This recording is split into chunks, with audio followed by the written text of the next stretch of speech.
এই বাচ্চাটা খাচ্ছে, এর কি জল খাবে তুমি? এখন খাও দেখি। এই যে কেউ দেখলে ভয় পেয়ে যাবে, পুরো দেখতে ডিজেল বা পেট্রোলের মতো। দেখুন, কখন গিয়েছিলে নদীতে মাছ ধরতে? 1 ঘন্টা আগে গিয়েছিলাম। 1 ঘন্টা আগে। কেমন মাছ ধরেছে দেখি? আরে বাপ, ব্যাস ওইটুকুনি হবে। একটু লবণাত্মক ভাবটা রয়েছে। আমাদের গ্রামের ওই তো জল দেখলেন কালা। হ্যাঁ, উপার্জন নেই কিন্তু ব্যয়ের সংখ্যা অনেক। ব্যয়ের সংখ্যা অনেক। আমি একটা জিনিস আপনাদেরকে দেখাই, চলুন। ভয় করে আর কি করবো বাবা, আচ্ছা, ভয় করার কিছু নেই। এই ঘরের মধ্যে তিনি বাস করে। কেউ দেশে থাকে না, দেশে কাজকর্ম নেই, তো দেশের পরিস্থিতি খুব খারাপ। আমরা গরিব মানুষ, আমাদের না খাললে খাওয়া হবে না, ঘরে বসে থাকলে কি হবে? পাঙাশের চারা দেখুন, কি বড় বড় সাইজ পাঙাশের চারাগুলো। নমস্কার সবাইকে, সুন্দরবনের আরও একটি নতুন ভিডিওতে আপনাদের সবাইকে স্বাগত। এই মুহূর্তে আমি দাঁড়িয়ে রয়েছি গৌরেশ্বর নদীর একেবারেই পাশে। গৌরেশ্বর নদীর ওপাশে রয়েছে ভান্ডারখালি এবং ঠিক তার এপাশে রয়েছে লেবুখালি, যার চারিদিকে শুধু জল আর জল। কিন্তু এই বিপুল জলধারার মাঝেও কিন্তু তাদের সবথেকে বড় যে সমস্যা, সেটা হচ্ছে 1 ফোঁটা বিশুদ্ধ পানীয় জল। তো সেই বিশুদ্ধ পানীয় জলের সংকট কিন্তু এখনও এই গ্রামে রয়েছে। অসীম সংগ্রাম আর বেঁচে থাকার এই কঠোর লড়াই নিয়ে আজকের এই গল্প। তো চলুন আপনাদেরকে দেখিয়ে নিয়ে আসি সুন্দরবনের একটি কঠিন বাস্তব জীবনের চিত্র। তো এই দিক দিয়ে আমাদের গ্রামে প্রবেশ করতে হবে। এই পাশেই রয়েছে গৌরেশ্বর নদী এবং ঠিক এই পাশ দিয়েই কিন্তু আমরা সোজা গ্রামের ভিতর প্রবেশ করব। আর প্রবেশের মুখেই যে দেখতে পাচ্ছেন, এখানে একটা ছোট্ট দোচালার মন্দির রয়েছে। তো চলুন ভেতরে যাই এবং মন্দির সম্পর্কে ছোট্ট করে একটু আপনাদের ইনফরমেশান দিয়ে রাখি। তো এখানে সামনে একটা মা মনসার মূর্তি রয়েছে। তো এটি বিশেষত দুর্গা মন্দির, তাই তো? দুর্গা মন্দির। তো এখানে কি মানে দুর্গা পুজোর টাইমে পুজো হয় নাকি? আশ্বিন মাসের দুর্গা পুজোয় পুজো হয়, তাই তো? আর এখানে ইয়ে রয়েছে, চালা রয়েছে ঠাকুরেরই নাকি? প্রতিমা কি এখানেই গড়া হয় নাকি? এখানেই তৈরি হয়। আচ্ছা, পালেরা এসে এখানে ঠাকুর তৈরি করে যায়, তাই তো? এমনি এই পাশে আশেপাশে পাড়ায় পুজো হয় কোনো প্যান্ডেল খাটিয়ে? স্ট্যান্ডে হয়, বাস স্ট্যান্ডে হয়। আর এটা তো তার মানে আমি যেটা দেখছি এখানে, এটা তো বোধহয় পুরনো অনেক নাকি? অনেক পুরনো না? তাও প্রায় 100 বছর হয়ে যাবে তো বোধহয় নাকি? 100 বছর, 100 বছর পুরনো এই দুর্গা মন্দির। আচ্ছা, এই দুজনের মূর্তি দায় আর দাসী? আচ্ছা আচ্ছা আচ্ছা আচ্ছা, জলে বিসর্জন করা হয় না, মাকে এইখানেই রাখা হয়। আচ্ছা, যখন দুর্গা পুজো হবে তখন এই মূর্তি কোথায় রাখবেন? মানে দুর্গা পুজোর টাইমেই মনসা পুজো হয়? মানে যেদিন দুর্গা পুজো? ও আচ্ছা আচ্ছা আচ্ছা। দেখতেই পেলেন, একটা নতুন জিনিস আমি এখানে এসে জানতে পারলাম। এই লেবুখালী গ্রামের একেবারে প্রবেশের মুখেই যে মন্দিরটা রয়েছে, এই মন্দিরে কিন্তু দুর্গা প্রতিমার সাথে সাথে মা মনসারও পুজো করা হয় একই স্থানে। দোকান এটা। আর এই হাতে কি পেট্রোল নাকি? পেট্রোল দিয়ে হাত ধুচ্ছেন? না না, এটা কি আমি শুনলাম এটা খাওয়া যায়? মানে কোনো গন্ধ টন্ধ নেই? মানে দেখুন, এই বাচ্চাটা খাচ্ছে, এর কি জল খাবে তুমি? এখন খাও দেখি। এই যে কেউ দেখলে ভয় পেয়ে যাবে। আমাদের শহরের দিকে যদি আমরা এই রকম বোতল নিয়ে কাউকে জল খাওয়াই, তাহলে যে কেউ ভয় পেয়ে যাবে। পুরো দেখতে ডিজেল বা পেট্রোলের মতো। দেখুন, এই জলই খেয়ে অভ্যস্ত ছোটোবেলা থেকে। এই জলে কোনো গন্ধ বেরোলো না? আর এমনি কেনা জল আপনাদের এখানে পাওয়া যায়? হ্যাঁ, কেনা জল তো পাওয়া যায়। কেনা জল রাখেন না? এই জলটা আমাদের দেখতে হয়। হ্যাঁ, এই জলটা মানে আমাদের পক্ষে, স্বাস্থ্যের পক্ষে খুব উপকারী এবং খেতেও ভালো লাগে, হজম ভালো হয়। তাই? এতে আমি শুনেছি নাকি নোনতা আর কি টাইপের লবণাত্মক জল তো বোধ হয় নাকি? এবং আয়রন বেশি। আয়রন বেশি? তা আয়রন বেশি হলে তো ক্ষতি? তা বলতে পারবো না, হজমের পক্ষে আমাদের সুবিধা, হজম হয়, তাই তো? আচ্ছা আচ্ছা আচ্ছা। দেখুন এই যে জলের বোতল দাদা হাতে, সত্যি কোনো অসুবিধা নেই। এই দাদার হাতে এই যে বোতলের জলটা দেখতে পাচ্ছেন, এই জল নাকি খাওয়ার উপযুক্ত। দেখি আমি একটু খেয়ে দেখি। ব্যাস ওইটুকুনি হবে। আপনি খেতে পারবেন না, একটু লবণাত্মক ভাবটা রয়েছে, কিন্তু খুব একটা অসুবিধা হয় না। কিন্তু তেল তেল গন্ধটাও কিন্তু রয়েছে। না ওটা হয়তো আমার নতুন খাচ্ছেন বলে লাগছে। হ্যাঁ, তা হবে হয়তো। তবে আমার ভাবনা চিন্তা রয়েছে ডিজেল বা পেট্রোল, তার কারণেও হয়তো সেই রকম মনে হচ্ছে। কিন্তু এই জল খেয়েই কিন্তু এখানকার মানুষ জীবন কাটিয়ে দিচ্ছে। দেখুন, এই কাকু এই নদী থেকে মাছ ধরে আনলো। কখন গিয়েছিলে নদীতে মাছ ধরতে? 1 ঘন্টা আগে গিয়েছিলাম। 1 ঘন্টা আগে কেমন মাছ ধরেছে দেখি? আরে বাবরে, এতে চিংড়ি হ্যাঁ। আরো বেশ গুড়ি গুড়ি এই এই এই নেট দিয়ে, তাই তো? হ্যাঁ। তোমরা কি এই মানে মাছ ধরার উপরেই জীবিকা নির্বাহ করো নাকি না না চাষবাস আছে। চাষবাস? চাষবাস এই খাড়ির পাশে চাষবাস হয়? হ্যাঁ মাঠ আছে পিছনে। এই খাড়ির জল যদি চলে আসে, নোনা জল, তাহলে তো ফসল নষ্ট হয়ে যাবে। এছাড়া তোমাদের আর জীবিকা কিভাবে চলে তোমাদের এখানকার? চাষবাস করি আর কি, বুঝলেন, চাষবাস করি ওই রাজমিস্ত্রি, বাইরে কখনো খাট। এখানে রাজমিস্ত্রির কাজ হয় নাকি সেরকম? হ্যাঁ গ্রামে হয়। গ্রামে হয়। আর এমনি ম্যাক্সিমাম জন কি এখানেই থাকে না বাইরে চলে যায়? না সব প্রায় বাইরে, সব প্রায় বাইরে, অধিকাংশ বাইরে। অধিকাংশই বাইরে। ও, তাহলে তো ধরতে গেলে পুরুষ শূন্য গ্রাম। শূন্য গ্রাম প্রায় প্রায় প্রায় সব তো তামিলনাড়ু ব্যাঙ্গালোর। তামিলনাড়ু ব্যাঙ্গালোর। এখানে সেরকম উপার্জন তো নেই। নেই উপার্জন করতে গেলে একটু শহরের দিকে যেতে হয়, যেতে হবে, বুঝলেন। আর শহরের দিকে গেলেও অতটা হয়তো ইনকাম হবে না, না বুঝতেই তো পারছেন, বুঝলেন। খুব সামান্য ইনকাম। আর ওই জমি জায়গা আছে 2-4 বিঘে, ওই সেই চাষবাস করে ওই তারপরে এই চাষবাস করে নিয়েছি। এবার হয়তো বাইরে কলকাতা শহরের দিকে হয়তো পুজোর আগে 1-2 মাস কাজ করে আসবো। আচ্ছা আচ্ছা, বুঝলেন, এইভাবেই চলে? এইভাবেই চলে। এবার খুব কঠিন অবস্থা তো খুব আপনাদের। কঠিন অবস্থা, বুঝলেন, খুব কঠিন অবস্থা আমাদের। আর এই নদীতে বৈশাখ জ্যৈষ্ঠ মাসের দিকে ওই হ্যাঁ। জাল টানা হয়, হ্যাঁ। ওই সেই নেট জাল দিয়ে, যেগুলো নৌকো দিয়ে পাতা হয়, হ্যাঁ হ্যাঁ, সে ও হয়। তো খুব একটা খুব একটা হয় না।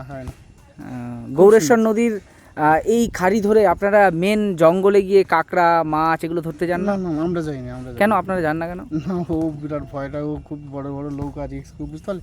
হ্যাঁ। আমরাও তো যাইনি, আমরা যাইনি, ওসব লোক আলাদা আছে, আচ্ছা আমরাও সব যাইনি, অত ভিতরে রিক্সে যাইনি আমরা। আচ্ছা, ওখানে কি আপনাদের পারমিশন দেয় এখান থেকে যাওয়ার, নাকি না লোকাল না, মানুষ? ওখানে আছে, ওখানে ফরেস্টার অফিস আছে সজনীতলায়, হ্যাঁ, ওখানে অফিসে গিয়ে আপনাকে নিতে হবে পারমিশন, তারপরে, তা নাহলে যেতে দেবে না। যেতে দেবে না মানে আপনাদের এখান দিয়ে কোনো পারমিশনই দেবে না? না না আমি শুনেছি যে এখান থেকে অনেকে নৌকো নিয়ে যায় কাঁকড়া মাছ ধরতে গভীর জঙ্গলে। হ্যাঁ হয় এখানে? যেতে হবে, গিয়ে তোমাকে ওই সজনীতলা, ওখানে ফরেস্টার অফিস আছে, আচ্ছা ওইখান থেকে তোমাকে পারমিশন নিতে হবে, নিয়ে তারপরে ভিতরে ঢুকতে হবে। আচ্ছা, না এমনি লোকাল লোক ছাড়া, ধরেন ওখানে রয়েছে শামশেরনগর রয়েছে, হ্যাঁ, হ্যাঁ। হ্যাঁ, ওখানের লোক ছাড়া আপনাদের এই যে লেবুখালীর এদিকের মানুষজন কি গিয়ে না, না, পারমিশন না, নিতে না, পারবে? না। তাহলে তো আপনাদের আরেকটা উপার্জনের পথ শেষ। হ্যাঁ সেই তো, সরাসরি ডাইরেক্ট গিয়ে ধরা যায় না। মানে আপনারা সুন্দরবনের এই লোকালে থাকেন, কাছাকাছি এত বড় জঙ্গল যেখানে কাঁকড়া, মধু, হ্যাঁ, মাছ, এই সমস্ত জিনিস ধরতে পারবেন, তো সেই রাস্তাটাও তো আপনাদের বন্ধ সেই দেখছি। রাস্তাটাও বন্ধ। তাহলে তো সত্যি কঠিন সংগ্রামের মধ্যে দিয়ে। আমরা বিরাট সংগ্রামের মধ্যে, সত্যিকারে। এই চাষ করে উঠেছি, এই জল হয়ে বন্যা হয়ে বুড়ে গেছে, এই বুঝলে। বাবা, এই সদ্য চাষ করা ফসল নষ্ট? নষ্ট হয়নি, বুঝলে, আচ্ছা। কিন্তু আর একটা যদি আর 2-4 দিন যদি এইভাবে জলটা সঙ্গে জল নিকাশির ব্যবস্থাটা আছে বলে, আচ্ছা আচ্ছা জলটা বেরিয়ে গেছে বলে কোনো বেঁচে গেছে। আচ্ছা আচ্ছা। আর এমনি পাড় ভাঙার কোনো ব্যাপার আছে না নদীর? হ্যাঁ হ্যাঁ, নদীর তো পাড় ভাঙা আছে, ওই যে সামনে দেখে আসবেন ওখানে পাড়, হ্যাঁ। আপনি ওই হেঁটে যান, ওর সাইডে ভাঙার ব্যবস্থা, ভেঙে যাচ্ছে। ভেঙে যাচ্ছে? সরকার থেকে কোনো ব্যবস্থা? হ্যাঁ হ্যাঁ, সরকার থেকে খবর দিলে ওরা ওই খাঁচা নাচা যেগুলো দেয়, হুম। বা ওরা এসে মাটি টাটি দিয়ে ওরা সমস্যার সমাধান করে দেয়। করে দেয়, করে দেয়। যাক, তাহলে পাড় তো ভাঙছে প্রতিনিয়ত নদীর ঢেউয়ে। কঠিন অবস্থা আমাদের, বিরাট কঠিন করে জীবিকা নির্বাহ করতে হয় আমাদের এখানে। দেখতেই পাচ্ছেন রাস্তাঘাট কোনো কিছু নেই, জলের ব্যবস্থা, কল কারখানা কিচ্ছু নেই। কিছু নেই। আর জলের কালার তো যা দেখলাম, আমার তো মাথা খারাপ হয়ে গেছে। ওই ওই কালার দেখেছেন, ওই জল আমাদের খেয়ে মানে সেটা। আর না হলে সেই কেনা জল বাইরে থেকে আসে, হ্যাঁ, 20 টাকা বেড়ে, তো কিনে খেতে হয়। কিনে খেতে হয়। আর আমাদের গ্রামের ওই তো জল দেখলেন কালার। হ্যাঁ হ্যাঁ, উপার্জন নেই কিন্তু ব্যয়ের সংখ্যা অনেক। ব্যয়ের সংখ্যা অনেক, আচ্ছা আচ্ছা, দেখতেই তো পাচ্ছেন ব্যয়ের সংখ্যা অনেক। ঠিক আছে, তাহলে এখন বাড়ি যাবেন, স্নান টান করবেন, খাওয়া দাওয়া করবেন, ঠিক আছে, আসেন। হ্যাঁ, আচ্ছা। আসছি। তো শুনতেই পেলেন, উপার্জনের কিন্তু সম্ভাবনা নেই বললেই চলে এই গ্রামে, কিন্তু ব্যয়ের কিন্তু অনেক পথ রয়েছে। যেমন পানীয় জল, এক ফোঁটা মানে বিশুদ্ধ পানীয় জলের জন্য কিন্তু তাদের অর্থ ব্যয় করতে হয়, যেখানে জল বিনামূল্যে আমরা বিভিন্ন জায়গায় পাই। জলই তো জীবন, তো সেই জলেরও কিন্তু সংকট রয়েছে এই লেবুখালী গ্রামে। আমি একটা জিনিস আপনাদেরকে দেখাই, চলুন। এই গ্রামে এই যে এই বৃদ্ধ কতটা ভয়ঙ্কর পরিস্থিতির মধ্যে রয়েছে সেটা আমি আপনাদেরকে দেখাই, চলুন। এনার মুখে শুনে আমি অবাক হয়ে গেলাম, এবং দূর থেকে দেখে। এই মাটির ঘরের পাশে আরেকটা মাটির ঘর আছে যেটা প্রায় ভগ্ন, তো ওখানে কিন্তু তিনি বসবাস করে। এই যে দেখতে পাচ্ছেন, এখানে এক ছেলে থাকে, এই দেখতে পাচ্ছেন এখানে নাকি একজন ছেলে থাকে। এই রকম মাটির অবস্থায় রয়েছে মাটির ঘর। আর এই যে ঘরটা দেখুন, ও ধারে আরেক কুঠি আছে, ওই ঘরটা থাকি। বলেন কি? এইখান দিয়ে যাওয়া আসা? হ্যাঁ, এই ঘরের জিনিসপত্র ছিল, আচ্ছা। ছেলে নিয়ে বেরিয়ে চলে গেছে, ঘর করে আছে ও ধারে একটা আছে। এই যে ঠাকুমা, এই ঠাকুমা দেখুন, এই ঠাকুমা কিন্তু এই রকম একটা ভাঙা ঘরে থাকছে। বলছি বৃষ্টির জল ঢুকে যায় না? ওই পেপার দেওয়া আছে, আর ঢুকলেই ভেতরে কিছু আছে নাকি? না, ভেতরে ছিল, বের করে নিয়ে চলে গেছে ছেলে। তা তুমি থাকছো কোথায়? ও ধারে আর এক খোপ আছে, এই দিক দিয়ে যেতে হয়? এই ধার থেকে গেলে এই যে চলো দেখি। আসো। তো চলুন আপনাদেরকে দেখাই সেই ঘর, যেই ঘরে এই ঠাকুমা এখনো প্রতিনিয়ত থাকছে। বুড়ো থাকলে, বুড়ো মেয়েতে থাকলে ওই জল পড়ে, ওই খাটে, দেখুন ওই খাটে থাকি, ওই খাটে, এই ওই ঘর, যে খাটে। এই খাটে নাকি তিনি থাকে। বলছি এই নিচে তো একেবারে মানে কাদা কাদা হয়ে রয়েছে। জল পড়ে, বলেন ওই কি? যে জল পড়ে না, এখানে থাকতে পারেন আপনি? ওই কি করবো ওখানে যা- দেখুন এইটুকুনি একটা জায়গায় নাকি তিনি রাত্রে এখানে থাকতে পারেন? হ্যাঁ, আলো ঠালো কিছুই তো নেই। না আলো নেই, দেখুন এই ঘরের মধ্যে তিনি বাস করে। আলো ছিল। কি কঠিন পরিস্থিতি তার, দেখুন এই কঠিন পরিস্থিতির মধ্যে কিন্তু তিনি রাত্রি যাপন করে এই একটা ছোট্ট কুঠিরে। তো এই হচ্ছে ঠাকুমা। তো ঠাকুমা এইখানে থাকো, তোমার রাত্রে ভয় করে না? না, হ্যাঁ ভয় করে আর কি করবো বাবা, আচ্ছা। ভয় করার কিছু নেই। রাত্রে সাপ কোপ এমনি তো নদীর পাশে চারিদিকে জঙ্গল টাইপের। ঠাকুর যদি থাকে তো খাবে, আর না যদি থাকে তো খাবে না, তাই সাপের ভয় করলে হবে? আর তোমাদের এখানে মানে বন্যা হলে উঁচু জায়গা নেই, ফ্লোট সেন্টার যেটাকে না, বলে, না না না, সেরকম যদি এখানে ধরুন বন্যা হলো, এই হ্যাঁ। তোমাদের এটা- গৌরেশ্বর নদীর জল ফুলে উঠলো, ওই জল ফুলে ওঠে, ওই ভেড়ি ছাপিয়ে জল আসে, হ্যাঁ তখন কোথায় গিয়ে? ওই ভেড়িতে থাকি, যেখানে উঁচু সে জায়গায় থাকি। সেইখানে শেল্টার করা আছে? মানে ঘর, পাকা ঘর বা না, উঁচু না, জায়গা, না, স্কুল না। টাইপ কিছু না, এরকম কিচ্ছু নেই তোমাদের লেবুখালীতে? না, ও, তাহলে তো কঠিন পরিস্থিতি তোমার এখানে যদি বন্যা ঠন্না হয়ে ওই যায়। গরু বাছুরগুলো ওই ভেড়ির ওপর দিয়ে রেখে দেয়। গরু বাছুরও দিনের পর দিন এরকম থাকে যতদিন না জল নামবে। হ্যাঁ বাপ রে বাপ, এভাবেই চলছে। হ্যাঁ, আপনার এইখানেই ছিল, এটা আপনার শাশুড়ি? হ্যাঁ আমার ও। শাশুড়ি মা, হ্যাঁ। আচ্ছা, তাই এখন আপনারা কোথায় যাচ্ছেন? আমরা যাচ্ছি একটা দরকারে, হিঙ্গলগঞ্জে যাচ্ছি। আচ্ছা, বাড়ি করেছেন বললেন, এখানে তো ভেঙে গেছে প্রায়, ভগ্ন প্রায়। হ্যাঁ এখানে ভেঙে যাওয়ার পরে বাড়ি করেছে ওই পাশে। ও পাশে। মাথায় একদম, আচ্ছা। ওই সাইডে রাস্তা। তো এই যে জলের যা পরিস্থিতি দেখলাম আমি, হ্যাঁ ওই জল তো যে কোনো বাইরের থেকে লোক আসলে তো ভয় পেয়ে যাবে। অনেকেই খেতে পারে না, বাইরে অনেকে থেকে খেতে আসে। চায় না তো, বিদেশ থেকে লোক আসলে এসব জল পছন্দ করে না। কলকাতা শহর থেকে এমনি এখান থেকেই তোমার ওই বাংলার লোকজনও আসলে খেতে পারে না, কিনে জল খাওয়া খেতে ও হয়। দেখলেই তো মাথা খারাপ হয়ে যাবে, তারপরে আবার যা কেনা কালার। জলও সকল সময় আসে না, জলের সমস্যা খুব আমাদের এখানে। হ্যাঁ চারিদিকে তো নদীর জল রয়েছে, এত জলে জলমগ্ন, কিন্তু এক ফোঁটা বিশুদ্ধ পানীয় জলের আপনাদের সমস্যা রয়েছে, বিশাল সমস্যা রয়েছে। সমস্যা, আমরা চাই যে ভালো লেয়ার দিয়ে ভালো মিষ্টি জল উঠুক, কিন্তু সেটাই তো হচ্ছে না। এখানে এই যে কিনে- কদিন আগে কল বসিয়েছে, কিন্তু পাইপ বেশি দেয়নি, তার জন্য না কি জানি না, কিন্তু আবার এখান থেকে তোমার ওই মাথায় গেলে আবার মিষ্টি জল উঠছে। মিষ্টি জল উঠছে, হ্যাঁ, ওটা আবার অনেক দূর। অনেকটা দূর। সমস্যাটা ভীষণ পরিমাণে রয়েছে আপনাদের এখানে। জলের সমস্যা, তারপরে এই রাস্তাঘাটের অবস্থা, রাস্তাঘাটে তো দারুণ অবস্থা রয়েছে, রাস্তাঘাটের রাস্তাঘাটেরও সমস্যা। খালি পায়ে হাঁটলে স্লিপ খেয়ে পড়ে। স্লিপ কেটে পড়ে যেতে হবে। এমনি কর্মের দিক থেকে আপনাদের এদিকটা, কাজকর্মের দিক দিয়ে? চাষবাস, কিছুই নেই, চাষবাস ছাড়া আর চাষবাস কোনো ছাড়া আর কিছুই এমনি বিদেশে যেতে হয়। হ্যাঁ, বিদেশে বলতে মানে দেশের বাইরে নাকি হ্যাঁ, বিভিন্ন তামিলনাড়ু, রাজ্যে? ব্যাঙ্গালোর এদিকে যেতে ও, হয়। মানে গেছি ভিন্ন আমরা, রাজ্যে চলে যান? কলকাতায় থাকি তো আমরা, কলকাতায়ই থাকি, 5 মাস 6 মাস আচ্ছা, করে আচ্ছা। যেতে হয়। ওখানেই কাজকর্ম করে এই আমাদের এখনো 2-4 বছর কলকাতায় আছে। আচ্ছা আচ্ছা নাহলে আমাদের এখানে প্রায় অর্ধেক লোক খালি তামিলনাড়ু ব্যাঙ্গালোর থাকে। আচ্ছা আচ্ছা। কেউ দেশে থাকে না, দেশে কাজকর্ম নেই তো, দেশের পরিস্থিতি খুব খারাপ। আমরা গরিব মানুষ, আমাদের না খাললে খাওয়া হবে না, ঘরে বসে থাকলে কি হবে? সেটাই। ঠিক আছে, সাবধানে যান। আসছি তো। হ্যাঁ, তো দেখতেই পেলেন কতটা কঠিন পরিস্থিতি। এই ঠাকুমা যেই ঘরে থাকে, সত্যি দেখে চক্ষু চড়ক গাছ। ঘরের অবস্থা খুবই খুবই খারাপ অবস্থা, উপরের চাল প্রায় ভেঙে গেছে, চৌকি যেটা রয়েছে সেটারও অবস্থা খুবই খারাপ। তো ওই রাত করে যদি আশেপাশ থেকে কোনো বিষধর সাপও পর্যন্ত যায়, ওখানে যদি কোনো ক্ষতি হয়ে যায়, কেউ কিন্তু ঠেকানো নেই। আর হসপিটাল এখান থেকে কতটা? ওই 9 নম্বর। 9 নম্বর, মানে এখান থেকে প্রায় অনেকটাই দূর, খুব একটা কাছাকাছি কিন্তু হসপিটাল নয়, অনেকটাই দূরে রয়েছে হসপিটাল। হ্যাঁ তো চিকিৎসার যোগাযোগ ব্যবস্থাটাও অনেকটাই বিচ্ছিন্ন আপনাদের এখান থেকে। হ্যাঁ। তো সেই চিকিৎসা ব্যবস্থাও কিন্তু এখান থেকে অনেকটাই বিচ্ছিন্ন। তো সামনে এখন অনেকটা কিন্তু জায়গা রয়েছে, অনেকটাই পথ রয়েছে। তো সামনে চলুন, আরও অনেক বৈশিষ্ট্য আর অনেক বৈচিত্র্য আমি আপনাদের সামনে তুলে ধরবো।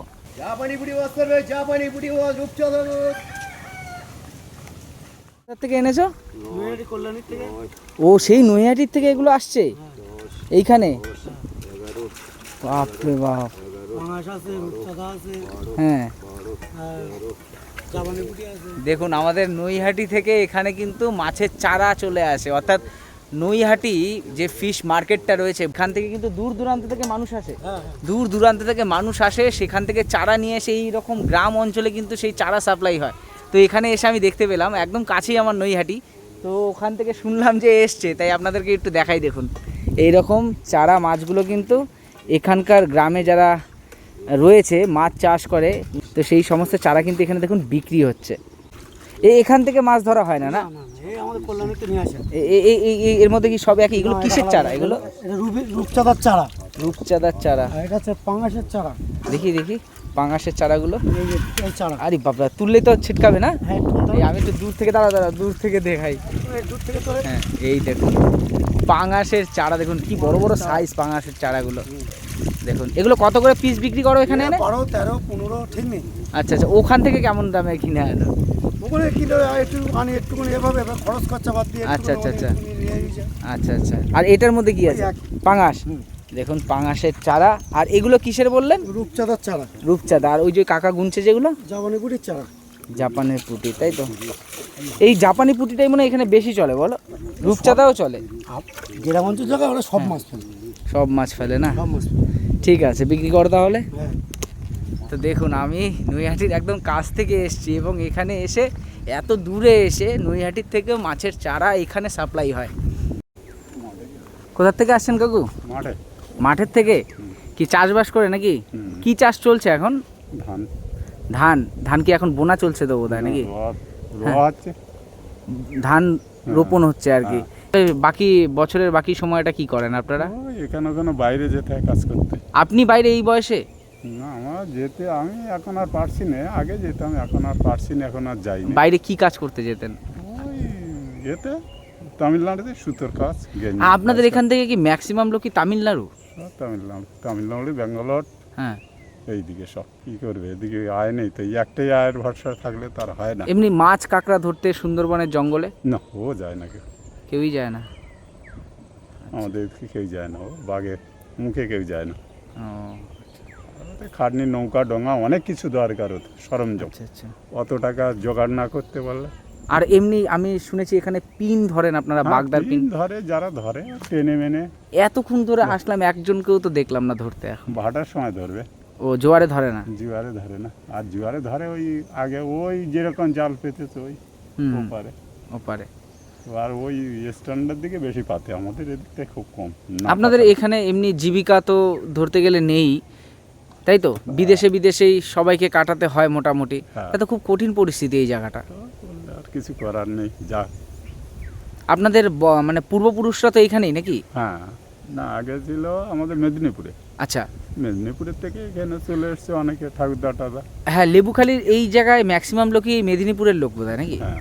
আগে তো বসতি পুরো শূন্য ছিল। হ্যাঁ, মেদিনীপুরের লোক বেশি। তাও মোটামুটি কত সাল নাগাদ থেকে শুরু হয়েছে এখানে মেদিনীপুরের লোকের আনাগোনা? বলতে পারবো না, মনে নেই না? আপনার দাদা ঠাকুরদারা এখানেরই? হ্যাঁ, ঠাকুরদা এখানেই ছিল, মানে তার আগের পূর্বপুরুষরা মেদিনীপুর থেকে নাকি? হ্যাঁ। তার জন্য আপনাদের ভাষারও কিছুটা মেদিনীপুরের হালকা টান রয়েছে বোধ হয়। আমাদের ভাষা মেদিনীপুরের টানে। আচ্ছা আচ্ছা। যাই হোক, এখন কখন বেরিয়েছিলেন? এই সকালে গেলাম, 7টা নাগাদ গেলাম, একটু অল্প কাজ আছে বলে গেলাম। আচ্ছা, এখন ফিরছেন তাই তো? হয়ে গেছে, হ্যাঁ। বাড়ি গিয়ে এখন স্নান খাওয়া দাওয়া হবে? হ্যাঁ। ঠিক আছে, সাবধানে যান তাহলে। ঠিক আছে। তো দেখতেই পেলেন যে এই বুড়ো বয়সেও কিন্তু তাকে যেতে হয়েছিল বাইরে, যেহেতু এখানে কর্মের কিন্তু অতটাও সুযোগ সুবিধা নেই। এখানে যে সমস্ত পুরুষ মানুষরা রয়েছে তারা কিন্তু এই বর্ষার সিজনেই শুধু চাষবাস, তারপরে কিন্তু বছরের ম্যাক্সিমাম টাইমটাই বসা থাকে, যার কারণে তারা ওই টাইমটুকু বাইরে চলে যায়। বাইরে অর্থাৎ বিদেশ বলতে এখানে সেরকমটা বোঝায় না, বাইরে বলতে এখানে ভিন্ন রাজ্যে, তামিলনাড়ুতে বেশিরভাগ লোক এই লেবুখালী থেকে যায়। এখানকার মানুষের জীবনের যে সংগ্রাম সেটা জানার জন্য খুব একটা বেশি ঘুরতে হলো না, বেশ কয়েকজনেরই মন্তব্য আমি আপনাদেরকে জানালাম। তাদের সমস্ত কথোপকথন শোনালাম। আপনারা দেখতেই পেলেন কতটা দুর্বিষহর মধ্যে দিয়ে ওনারা এইখানে প্রতিনিয়ত জীবনযাপন করছে। তো যাই হোক, ভিডিওটা আর বেশি লম্বা করব না, ভিডিওটা এখানেই শেষ করব। এই ভিডিওটা আপনাদের কেমন লাগলো তা অবশ্যই কমেন্ট বক্সে জানাবেন, এবং যদি সত্যি ভিডিওটা ভালো লাগে তাহলে অবশ্যই ভিডিওতে একটি লাইক করে চ্যানেলটিকে সাবস্ক্রাইব করে সবসময় আমাদের পাশে থাকবেন। তো চলুন, দেখা হচ্ছে আবার সুন্দরবনের পরবর্তী অন্য কোনো একটি সুন্দর ভিডিও নিয়ে। ততদিনের জন্য বাই, সুস্থ থাকবেন, ভালো থাকবেন, শুভরাত্রি।